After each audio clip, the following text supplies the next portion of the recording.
найдорожча єдина, вишиванці на свята на талант. Coming up on this Thursday edition of Daybreak, looking to nip their wage tussle in the bud, South Korean businessmen with factories at the Kaesong Industrial Complex meet with North Korean officials to try and reach a solution. Korea's jobless rate hits a 5-year high of 4.6% last month, but the nation's so-called real unemployment rate reaches 12.5%. Plus, at least 19 people, including 17 foreign tourists, are killed in a terrorist attack on a museum in Tunisia. Daybreak begins now.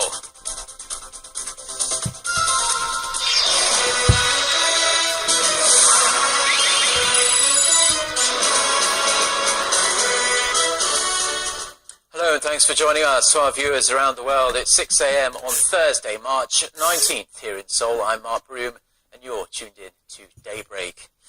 And we begin with the latest discussions to end the wrangling over wages at the Inter-Korean Kaesong Industrial Complex. On Wednesday, a group of South Korean businessmen visited their factories there for talks with North Korean officials after Pyongyang's unilateral demand for a wage hike for its workers. For more on what was a very busy day, our Hwang Sang-hee reports. Although North Korea rejected a petition from the South Korean companies, the South Korean businessmen say Wednesday's talks in Kaesong were quite productive. We delivered vivid stories from the company's perspective, at least 10 times more than what was written on a one-page petition.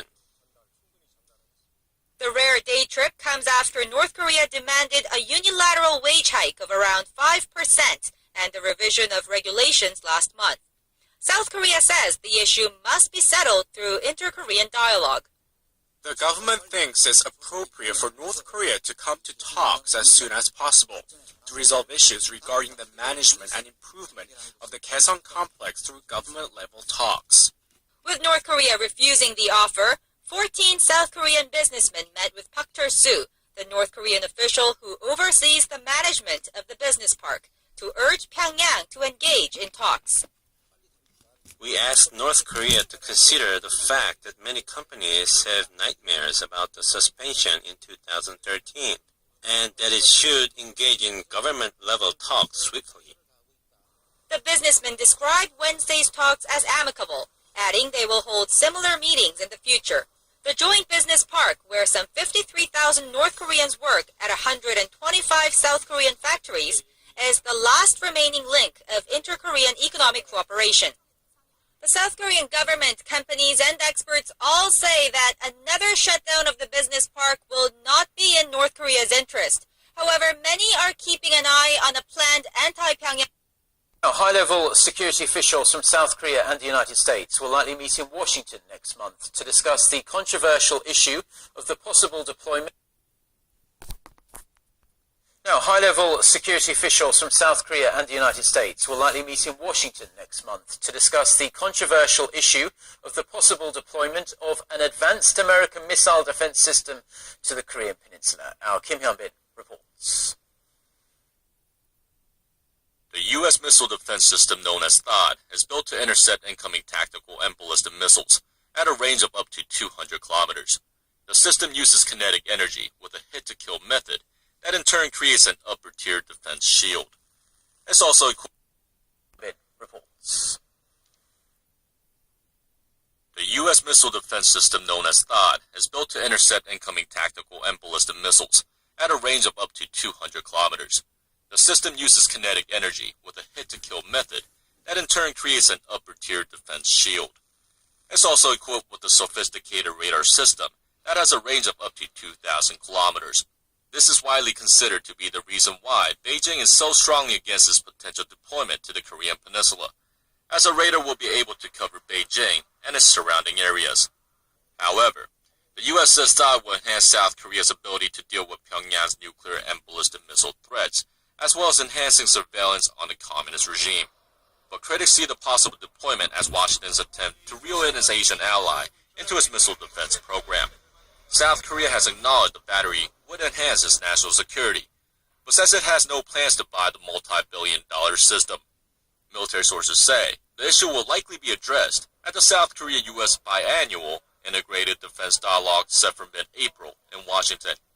The sources add that South Korea's Deputy Minister for National Defense Policy, Yoo Jae-sung, and U.S. Deputy Assistant Secretary of Defense for East Asia, David Helvey, will represent the two sides at next month's meeting. South Korea has stressed on numerous occasions that it's developing its own low-tier missile defense system to protect the country against the North's missile threats. The so-called Korea Air Missile Defense and kill chain systems are set to be implemented by 2023. Kim Hyun-bin, Arirang News.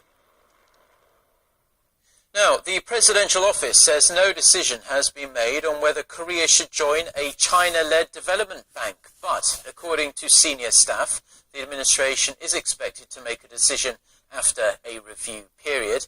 On Wednesday, President Park's senior economic secretary denied reports Seoul had already agreed to join the Asian Infrastructure Investment Bank, adding that there have been no official discussions on the matter. The AIIB is a thorny topic between China and the United States. Washington views the bank as a move by Beijing to take control of economic and trade order in the Asia-Pacific region.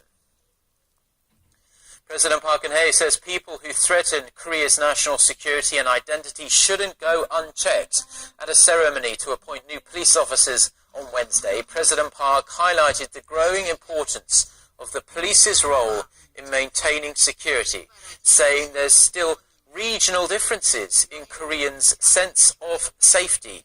The president's remarks follow the recent knife attack on US Ambassador Mark Lippert in broad daylight, as well as a series of deadly shooting incidents in the country.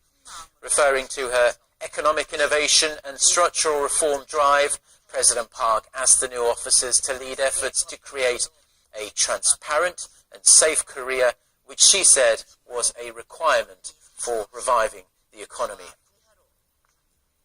China is being coy about speculation Chinese President Xi Jinping could hold summit talks with North Korean leader Kim Jong-un in Moscow in May, when the two leaders are expected to be in town for a World War II memorial ceremony. A spokesman for China's foreign ministry said on Wednesday that China has no information to share about a possible Korea, and the debate is intensifying over the government's economic policies, despite some hopeful signs of agreement this week between the president and the leaders of Korea's main rival parties. Our Park Ji-won reports. Ruling Central Party Chairman Kim Moo-sung said Wednesday that Tuesday's trilateral talks with the president and main opposition party leader provided the rival parties with a good opportunity to see that bipartisan efforts are necessary in order to revive the economy. Kim added that both parties need to focus on pending bills that could benefit the economy. He also criticized main opposition party leader Moon Jae-in for characterizing the Park administration's economic policies as a failure during Tuesday's meeting. I think Moon's remarks that the economy is a failure and facing a total crisis. Rest of the global headlines we're following on this Thursday morning here from Seoul, Korea.